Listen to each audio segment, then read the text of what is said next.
kerusakan umat manusia di dunia ini adalah tanggung jawab para Habib. Kalau Habib itu rusak, maka akan menjadikan umat manusia di sekelilingnya juga rusak. Jadi untuk memperbaiki umat manusia ini, nomor satu yang harus kita tuju adalah memperbaiki keturunan Nabi Muhammad SAW, memperbaiki para Habib.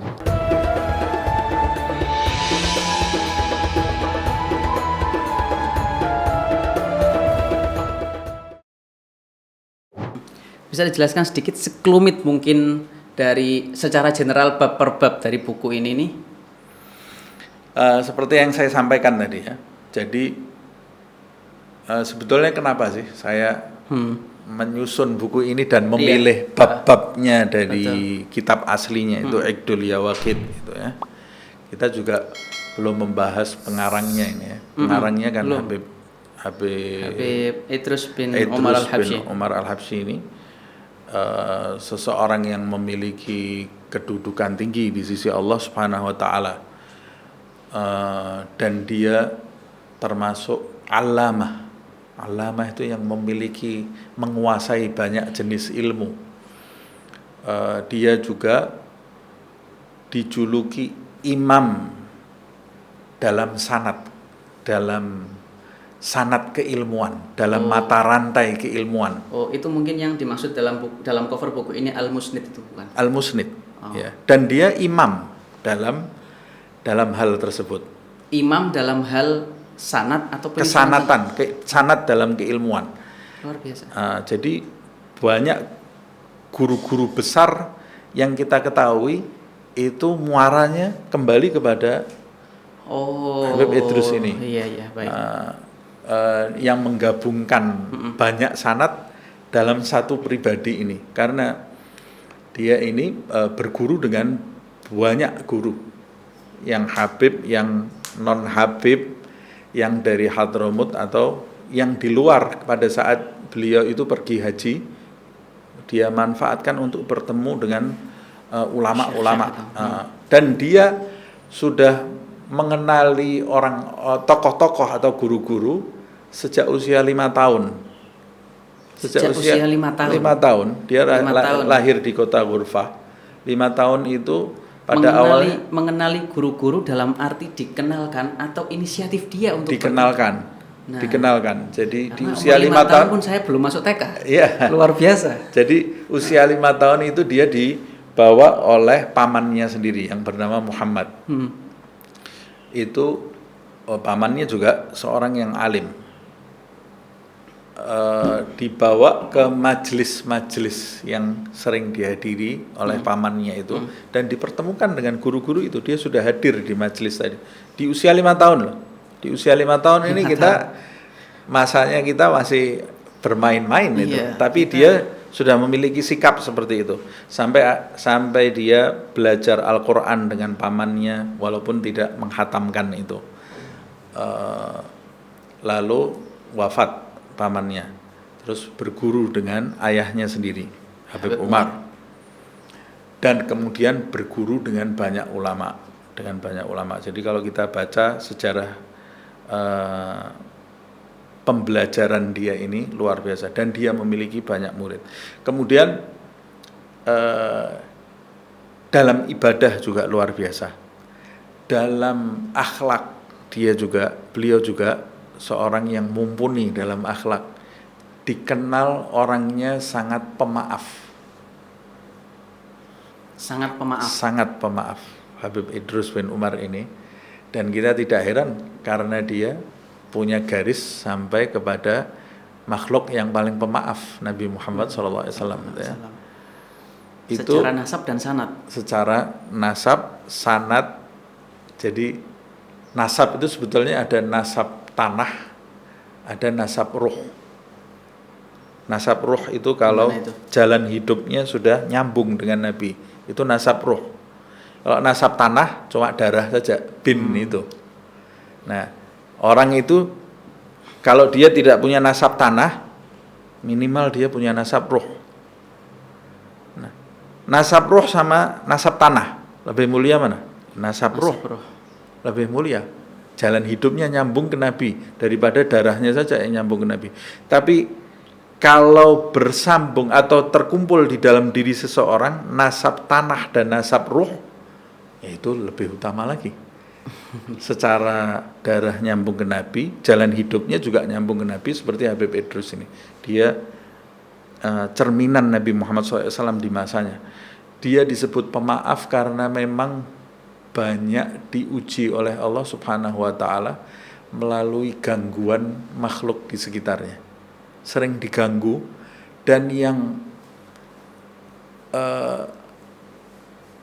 mengejutkan lagi, gangguan itu datang kepada beliau dari orang-orang, dari penduduk setempat. Nah, itu Di kota Ghurfah itu ya. Sampai puncaknya beliau pernah berinisiatif mau pindah dari Ghurfah, sudah tidak tahan lagi, tapi akhirnya beliau memilih bersabar sampai wafat di situ. Murid beliau ini banyak, semuanya dari luar Ghurfah semuanya, dari luar kota Ghurfah. Kota Ghurfah ini kota tempat beliau tinggal. tidak ada satupun di kota Ghurfah Hanya yang menjadi murid beliau. satu atau dua saja. Jadi Ghurfah ini di mana? Ghurfah itu ada di Hadramut. Di Hadramut. Di Hadramut, di Yaman bagian selatan itu. Nah, kembali lagi, kenapa saya tadi apa pertanyaannya itu? Di awal tadi itu? Sekelumit isi buku. Sekelumit isi buku itu ya. Ya. Nah, saya mau menjelaskan kenapa kok saya memilih buku ini. Sekaligus latar belakang disusunnya buku ini. Betul. Itu ya karena kerisauan saya. Kerisauan. Jadi dan saya yakin bukan sekedar saya ini, tapi banyak orang yang merasakan seperti itu. Kita berarti tidak melalui bisa hasil diskusi juga ya. Betul. Kita tidak bisa menutup mata bahwa zaman ini sudah penuh dengan fitnah, penuh dengan informasi yang tidak jelas, berita hoaks yang itu terus-menerus disuguhkan kepada kita. Kemudian media sosial yang menjadikan orang individualis, egois, sudah tidak saling menyapa, majelis-majelis ilmu yang dicampur dengan kepentingan-kepentingan. Sehingga majelis ilmu yang seharusnya menjadi oase digunakan menjadi alat untuk saling memecah belah, untuk saling menyakiti yang satu dengan yang lain. Nah, itu zaman fitnah. Ini zaman kita ini.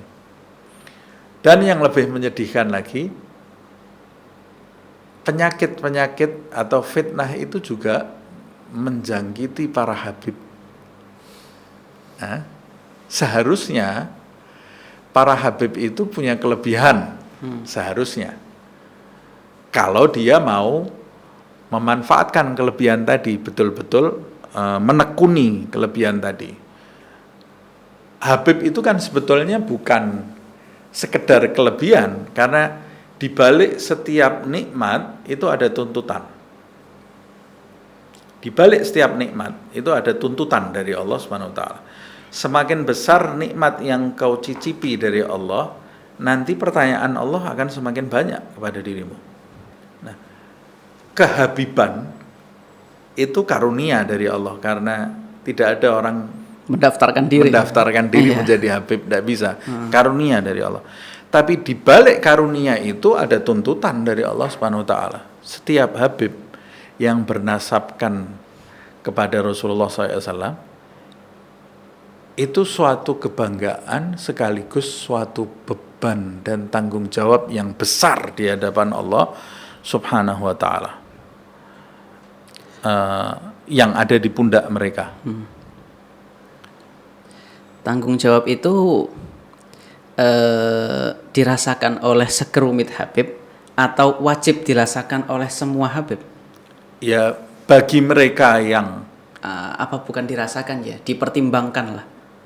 Iya, bagi mereka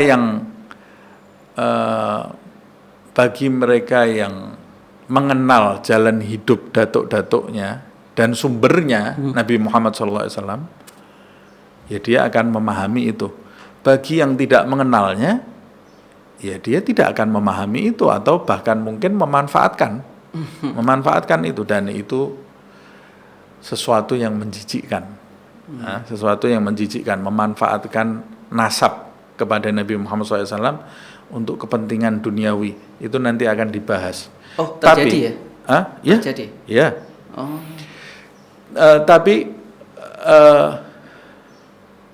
lepas dari semua itu, situasi yang seperti ini, situasi seorang Habib yang seharusnya memiliki tanggung jawab memperbaiki umat, tapi karena bobroknya zaman ini, Habib itu yang seharusnya memperbaiki perlu diperbaiki. Yang seharusnya memperbaiki perlu diperbaiki. Ya. Iya. Dokter yang seharusnya memberi obat, dokternya sakit juga. Perlu diobati. Iya. Nah ini kemana, zaman ini seperti itu. Dia harus berobat. Nah itu. Nah itu yang makanya jadi pertanyaan. Ya, sebetulnya obatnya sudah ada di hadapan dia, tinggal dia menelannya. Nah makanya buku ini sebetulnya obat untuk para Habib dan untuk orang-orang yang bukan Habib juga bisa berobat melalui ini, tapi dikhususkan untuk para Habib. Kenapa? Pertama, kalau tidak salah Sayyidina Habib Ahmad bin Hasan Al-Attas, kalau tidak salah ya, Habib Ahmad bin Hasan Al-Attas, dia mengumpamakan atau menerjemahkan, menafsirkan hadis Rasulullah SAW, inna fil jasadi mudghah idza salahat jasadu kulluhu wa idza fasada jasadu kullu ala hiya al-qalb, kata Rasulullah. Atau kama qala Nabi. Dikutip di pengantar sini. Itu saya cantumkan di pengantar buku itu. Dia mengatakan sesungguhnya di dalam jasad seseorang itu terdapat sekerat daging, yang mana jika sekerat daging itu baik, maka seluruh tubuhnya akan baik. Jika sekerat daging itu buruk, maka seluruh tubuhnya akan buruk. Ala wahyal qalb, kata Rasulullah, sekerat daging itu adalah jantung. Jantung itu ada yang fisik, ada yang non fisik. Yang non fisik itu yang kemudian kita sebut-sebut dengan hati. Padahal hati itu kan liver, lain lagi ya. Tapi itu kan salah kaprah, kita bisa paham. Sesuai konteksnya lah. Ya. Nah, memang dalam kehidupan sehari-hari jantung itu kan paling penting di jasad. Begitu jantungnya rusak, tubuh yang lain bisa sakit semuanya. Nah, di dalam kehidupan rohani, dalam rohani itu dalam jasmani, dalam rohani jantung yang non fisik itu yang paling penting, karena jantung yang non fisik yang tempatnya menurut ulama di jantung fisik itu satu-satunya modal kita dalam mendekat kepada Allah Subhanahu wa taala. Karena jantung yang non fisik atau yang disebut hati itu tempat penglihatan Allah Subhanahu wa taala. Tempat puncak penglihatan Allah terhadap manusia, tumpuannya ke hati ini. Seperti yang disebutkan di hadits, innallaha la yanzuru ila suwarikum wala ajsadikum walakinnallaha yanzuru ila qulubikum. Allah tidak memandang tampangmu, parasmu, pangkatmu, pakaianmu, tapi yang dipandang Allah adalah hatimu. Nah, tapi uniknya Habib Ahmad bin Hasan Al-Attas ini menafsirkan hadis tadi. Jadi menangkap isyarat dari hadis tadi bahwa yang dimaksud jantung itu adalah para Habib. Jantung itu para Habib. Jasad itu seluruh muslim, seluruh umat manusia. Dalam konteks kehidupan ini ya? Dalam konteks kehidupan. Makanya dalam hadis yang lain Rasulullah akan mengatakan muslim dengan muslim itu kal jasadil wahidah. Muslim dengan muslim yang lain itu seperti satu tubuh. Jika yang satu sakit, maka yang lain juga merasakan sakit. Oh, antar sesama muslim. Antar sesama muslim. Nah, muslim yang satu dengan muslim yang lain itu seperti satu tubuh, satu jasad. Jantungnya adalah keturunan Nabi Muhammad SAW. Jadi dia mengatakan kerusakan umat manusia di dunia ini adalah tanggung jawab para Habib. Kalau Habib itu rusak, maka akan menjadikan umat manusia di sekelilingnya juga rusak. Jadi untuk memperbaiki umat manusia ini, nomor satu yang harus kita tuju adalah memperbaiki keturunan Nabi Muhammad SAW, memperbaiki para Habib. Umat manusia berarti termasuk non-muslim? Iya, termasuk non-muslim. Karena non-muslim kan punya kesempatan untuk mengetahui jalan yang benar. Betul. Non-muslim kan tidak membaca Al-Quran, tidak membaca hadis. Non-muslim itu membaca orang muslim. Kalau orang muslimnya bertingkah yang tidak baik, ya dia akan membaca Islam itu seperti itu. Nah, bagaimana kalau yang dia baca itu Habibnya? Iya. Berpengaruh, sangat berpengaruh sekali. Nah, makanya kemudian inisiatif untuk menyusun buku ini, Tarekat Para Habib. Ini mengingatkan saya pada satu konsep umum ya. Ya. Konsep tentang yang kita diajarkan di sekolah-sekolah dulu. Ya. Konsep tentang hari akhir, kiamat. Bahwasanya kita diceritakan bahwa di hari akhir nanti dunia ini akan berisi orang yang tidak beriman. Jadi orang beriman di dunia ini tidak ada. Apa mungkin efeknya itu berarti Habib ini juga sudah tidak ada nanti di hari akhir itu, karena tidak ada orang beriman. Ya, bukan cuma Habib saja. Bahkan di hari itu kan orang Islam nanti sudah tidak ada. Sudah tidak ada Islam, tidak ada Al-Quran, semuanya terangkat semuanya. Berarti yang tidak ada dulu siapa? Kalau di dalam riwayat banyak sekali, walaupun itu kan kita harus merujuk ke riwayat itu. Keturunan Nabi itu akan habis dulu, baru kemudian Al-Quran terangkat. Karena Nabi kan mengatakan, taraktu fikum ma in tamassaktum bihima kitaballah wa itrati, itu ya, di dalam hadis itu ya, aku akan meninggalkan untuk kalian dua pusaka, kitab Allah, dalam riwayat yang lain ats-tsaqalain, itu kan, dua pusaka yang besar, yang agung, kitab Allah. Yang kedua adalah itrahku, keturunanku. Nabi mengatakan la yatafarraqa, keduanya tidak akan terpisah. Antara itrah dengan Al-Quran itu tidak akan terpisah. Itrah itu keturunan Nabi, tidak akan terpisah. Sebagian ada yang mengatakan selagi ada keturunan Nabi, Al-Quran itu ada. Selagi ada Al-Quran, ada keturunan Nabi. Tapi buat saya memahami hal-hal seperti itu